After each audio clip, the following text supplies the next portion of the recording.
নমস্কাৰ বন্ধু বান্ধৱীসকল, স্বাগতম জনাইছোঁ মই মোৰ নতুন ইউটিউব চেনেলটোলৈ আপোনালোক সকলোকে। আৰু আজি মই আপোনালোকৰ লগত শ্বেয়াৰ কৰিব আহিছোঁ। আজি দুপৰীয়া মোৰ লগত এটা দুৰ্ঘটনা বুলিয়ে ক'ব লাগিব, দুৰ্ঘটনা হ'লে হয়। অলপৰ কাৰণে বাচিলোঁ। সেইটো হৈছে, কথাটো হ'ল কি, আজি দুপৰীয়া মোৰ গাটো খুবেই বেয়া আছিলে। কাৰণ যোৱাকালি মোৰ কাপোৰৰ অৰ্ডাৰ আছিল আৰু মই প্ৰায় 2টামান বজালৈকে কাপোৰেই চিলাইছোঁ।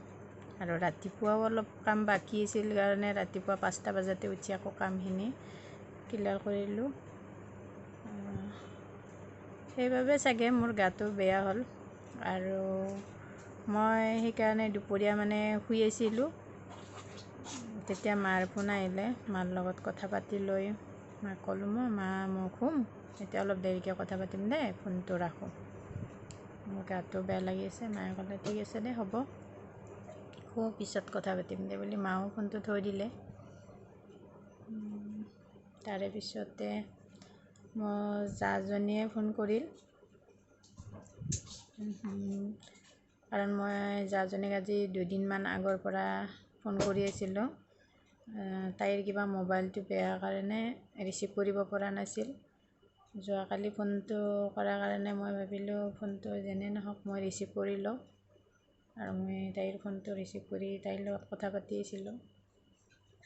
তাৰপিছত বহুত দেৰি দুয়োজনীয়ে কথা পাতি আছিলোঁ। কথা পাতি থাকি মোৰ গাটো বেছি বেয়াও লাগিছে, তাইক মই ক'ব বেয়া লাগি আছে। সেইটো কাৰণে ফোনত লাগিয়ে মই এইফালে কথা পাতি আছোঁ আৰু আনফালে মই চুগাৰটো আছেতো মোৰ, চুগাৰৰ টেবলেট এটা লৈ মই বোলো টেবলেটটো মই খাই লওঁ, কিজানি মোৰ চুগাৰৰ কাৰণেও হ'ব পাৰে। সেইবাবে টেবলেটটো হাতত লৈ পাকঘৰৰ ফালে গ'লোঁ পানীৰ কাৰণে। তাৰপিছত পানী আনিব গৈ মই ৰেগৰ ওপৰত জাগটো থোৱা আছিলে, মই জাগটোৰ পৰা পানী ল'ম বুলি জাগটোৰ ঠাৰিডালত হাতখন দিবহে বাকী আছোঁ। আৰু তেনেকুৱাতে সাপ এডালে তাত কি কৰি আছে, শুই আছে, মই লক্ষ্যই কৰা নাই। যিহেতু মই ফোনত ইমানে ব্যস্ত, মই সাপডালৰ ফালে চোৱাও নাই আৰু ভাবোঁ নাই ন পাকঘৰত যে এটা সাপ থাকিব, সেইটো কথা মোৰ খিয়ালো নাই।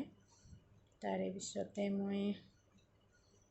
সাপটো মই যেতিয়া জাগত ঠাৰিডাল ধৰিব গৈছোঁ, একদম থিয় হৈ ভেটজুৰি উঠিল। তাৰপিছতে মই চিঞৰ বাখৰ কৰি ওলাই গ'লোঁ ঘৰৰ পৰা। আৰু ঘৰত কোনো নাছিলোঁ, মোৰ অকলেই আছিলোঁ।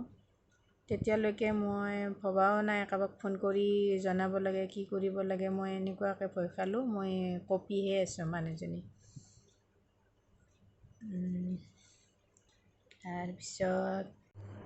তাৰপিছত কি হ'ল, ল'ৰাটোৱে ফোন কৰিলে সেইটো সময়তে।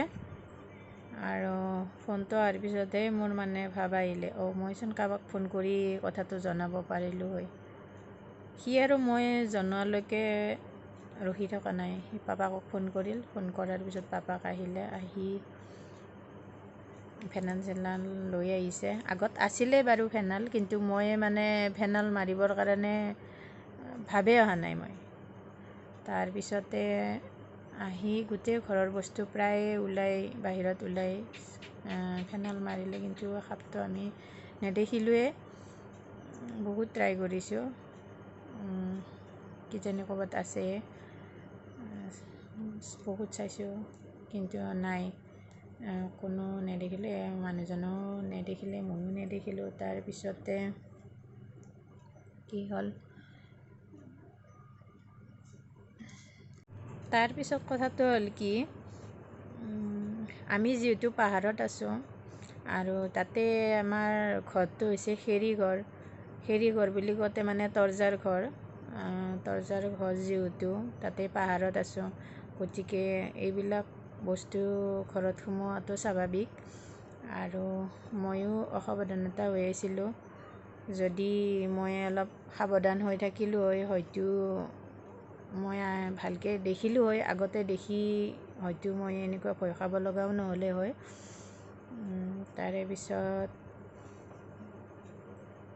তাৰে পিছত সকলোকে মই এইটোৱে কওঁ, সকলোৱে সাৱধান হৈ থকাটো উচিত। মোৰ নিচিনা হ'লে হয়তো কেতিয়াবা জীৱন যাব। আজি বুলি নহয়, আজি 3বাৰমান হ'ল এনেকুৱাকৈ।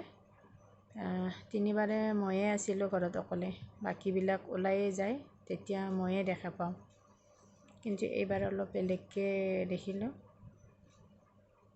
সেইটোৱে কৈছোঁ, সকলোৱে সাৱধান হৈ থাকক।